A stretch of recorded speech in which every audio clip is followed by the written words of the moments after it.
What happened in Washington last night was not a diplomatic failure. It was not a bad meeting. It was the end of the North American economic order as you have known it for your entire life.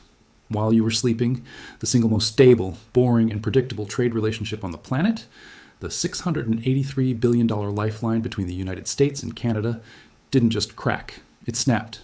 The cameras were waiting in the Rose Garden. The podiums were set. The pens were ready. It was supposed to be a victory lap. It was supposed to be the moment the United States asserted its dominance over its northern neighbor. But the other podium stayed empty. Mark Carney did not show up. He did not sign the paper. He did not offer a counter-proposal. He got on a plane, flew back to Ottawa, and quietly pushed a button that detonated the foundation of the U.S. economy. Canada has formally withdrawn from the USMCA review process. The deal is not renewed. The framework that keeps your car factory running, your grocery shelves stocked, and your energy grid powered is collapsing in real time. And the financial media is missing the most terrifying signal of all. Usually, when the United States bullies a trade partner, that partner's currency crashes. Investors flee to the safety of the US dollar. But today, the Canadian dollar went up. The market isn't betting against Canada. The market is betting against the United States. Welcome to the hidden economy. Today, I'm going to expose the breakdown that is about to rewrite the price of everything you buy. I'm going to show you why the American umbrella just closed, why Canada is pivoting to Europe and Asia, and why the next 44 hours will determine if we are heading for a recession or a depression. This is not politics, this is physics, and the United States just tried to fight gravity. To understand why this breakup is happening now, you have to understand the weapon that was brought into that meeting room. This wasn't about dairy quotas. It wasn't about lumber tariffs. Those are the distractions they put on the news to bore you. The real dispute was about control, absolute, total control. We have received leaks regarding this specific red line memo that the U.S. team slid across the table 6 days ago. It contained a demand that no sovereign nation could ever accept. They didn't just want better terms, they demanded a sunset clause. They wanted a gun on the table every single January. They wanted the ability for the United States to unilaterally cancel the entire trade agreement every year if Canada did not stay obedient. Imagine running a business where your biggest partner can legally tear up your contract every 12 months for no reason other than they feel like it. You cannot build a factory on that foundation. You cannot plan a supply chain on that foundation. You cannot run an economy on that foundation. It was an ultimatum, sign by noon, or face a universal 31% tariff on every single Canadian product crossing the border starting Monday morning. This is the old world view. This is the belief that because the U.S. economy is larger, the U.S. always wins. It is the belief that pain only flows in one direction. If we tariff you, you suffer, and we collect the check. But that model is dead. It belongs to the 1980s. The modern economy is not a scoreboard. It is a machine. It is a biological organism. And if you cut off the blood supply to your arm, you don't hurt the arm. You kill the body. Mark Carney, the man sitting across the table, knew this. He didn't scream. He didn't throw a tantrum.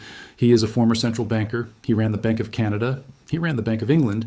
He understands that power isn't about who shouts the loudest. It's about who holds the leverage. And he knows that in 2026, the leverage has shifted. Let's talk about what actually happens if this border thickens. Because the mainstream media talks about trade deficits. I want to talk about your driveway. Take the auto industry. A single car part, a transmission gear, an engine block, an electronic sensor, crosses the US-Canada border 8 times before the final vehicle rolls off the assembly line. 8 times. Iron is mined in Minnesota. It goes to a steel mill in Ontario. It comes back to Michigan to be stamped. It goes back to Canada for assembly into a component. It comes back to Ohio for final integration. It is a choreography that relies on speed. It relies on a just-in-time inventory system where parts arrive minutes before they are needed. If you slow that border down, not stop it, just slow it down, with inspections, with paperwork, with tariffs, you don't just punish Canada. You shut down assembly lines in Ohio. You furlough workers in Tennessee. You bankrupt suppliers in Kentucky. This is the suicide pact of modern manufacturing. You cannot wage war on your own supply chain and expect to win. And it goes beyond cars. Look at energy. Canada supplies more than half of the heavy crude oil that U.S. refineries import. These refineries, specifically the ones in the Midwest and on the Gulf Coast, are chemically engineered to process this specific type of heavy Canadian crude. They cannot just switch to light sweet crude from Texas. It doesn't work that way. If Ottawa restricts energy flows, or if they simply slap an export tax on oil to match the U.S. tariffs, gas prices in Pennsylvania, Wisconsin, and Michigan spike overnight. Not by a few cents, by dollars. This is an inflation shock waiting to happen. We are talking about aluminum inputs for phones and EVs. We are talking about fertilizer for American farmers. We are talking about the basic building blocks of the US economy being held hostage by a political gamble that just failed. But the immediate economic pain isn't even the scary part. The scary part is what Canada has been doing behind our backs for the last 5 years. While Washington was playing checkers, Ottawa was playing chess. Mark Carney knew this day would come. He knew that relying solely on the United States was a national security risk for Canada. So they started building a Plan B. They call it strategic decoupling. For the last 3 years, Canada has been quietly signing critical mineral security agreements with Germany, Japan, and South Korea. They have been expanding their port capacity in Vancouver to ship directly to Asia, bypassing US rail networks. They have been building liquefied natural gas terminals on their west coast to sell energy to Europe and Japan. Canada is positioning itself not as America's hat, but as a global resource superpower. Think about what the world is starving for right now: uranium for nuclear power, potash for fertilizer to feed the world, fresh water, rare earth minerals for the AI revolution. Canada has all of them. The United States needs them. By walking away from the table, Carney sent a signal to the entire world: Canada is open for business, but the United States just lost its preferred customer status. This is a geopolitical earthquake. For 71 years, the deal was simple. The US protects the free world, and in exchange, the US writes the economic rules. That era ended last night. When the closest ally of the United States decides that Washington is too unstable to do business with, the entire structure of Western dominance begins to crumble. It creates a vacuum. And you know who fills vacuums: China, Europe, new power blocks. If Canada redirects its resources to Europe and Asia, the United States is left isolated on its own continent. We become an island. And in a globalized economy, being an island is a death sentence. Now, let's look at the financial markets, because they are telling us something that should make every American investor nervous. Historically, when a trade war starts between a giant and a smaller nation, the giant's currency strengthens and the smaller nation's currency collapses. Capital flees the risk and runs to the safety of the dollar. That did not happen today. When the news broke that the deal was dead, the Canadian dollar ticked up. Why? Because the smart money, the institutional investors, the sovereign wealth funds, the central banks, they are betting against the United States. They view Canada's move as a sign of strength. They see a country with a balanced budget, massive natural resources, and a diversified list of customers. They see the United States as a chaotic, debt-ridden, politically unstable partner that is lashing out because it is losing influence. The market is pricing in a reality where the US is the risky bet. This is the hidden economy in action. The headlines say Trump gets tough. The bond market says Trump just broke the machine. When Wall Street trusts Ottawa more than it trusts Washington, you know the world has flipped upside down. The risk premium is now attached to the US dollar. So where do we go from here? What does the next week look like for your portfolio, your job, and your cost of living? We are tracking 3 scenarios, and frankly, none of them are good. Scenario A is the cooling off period. This is the fantasy scenario. This is what the optimists on TV are hoping for. In this version, Wall Street panics so hard on Monday morning that the White House is forced to blink. Business lobbies flood Washington. CEOs from Detroit call the president and tell him he's about to destroy their companies. Trump calls Carney back. They sign a temporary extension. They kick the can down the road. Trump declares victory on Twitter, saying he saved the deal, even though nothing changed. This is what rational actors would do, but we are not dealing with rational actors. We are dealing with egos. And Carney knows that if he comes back to the table now, he looks weak. He looks like he bluffed. He won't do it. Scenario B is the trade war. This is the most likely outcome. Trump follows through on his threat. The tariffs hit on Monday. 22% or 31% on everything crossing the border. Canada retaliates. But they won't retaliate blindly. They will be surgical. They will target the pain points that hurt the U.S. the most. They will tariff bourbon from Kentucky. They will tariff Harley-Davidsons. They will tariff Florida citrus. They will target the political base of the administration. But more importantly, they will slow the border. They will implement safety inspections on every truck. They will demand new paperwork.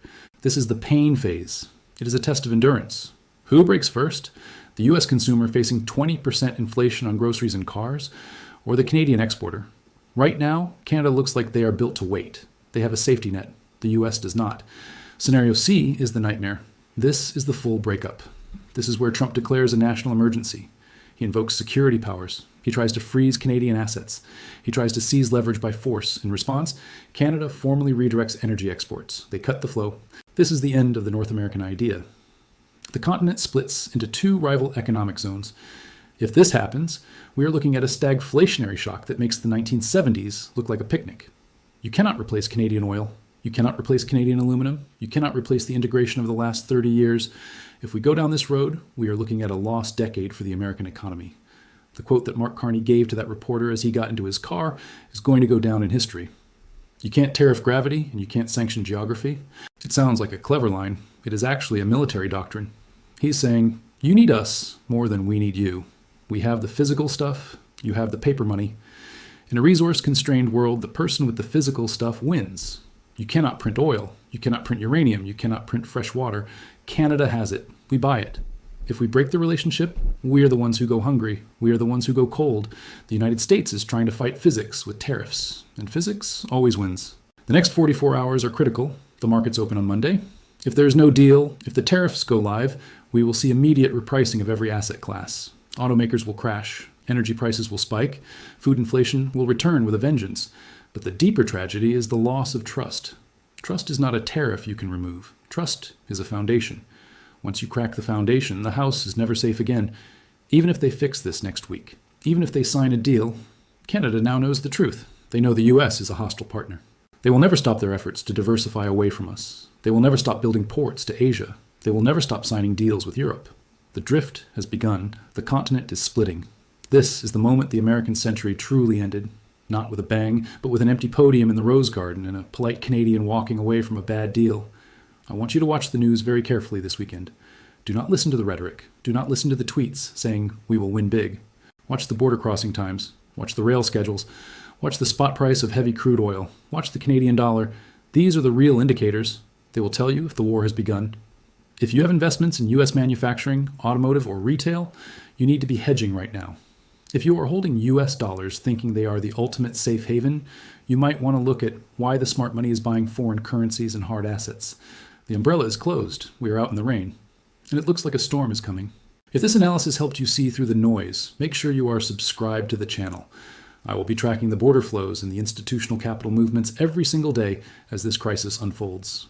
The mainstream media will tell you it's just politics. I'm telling you it is a systemic rupture.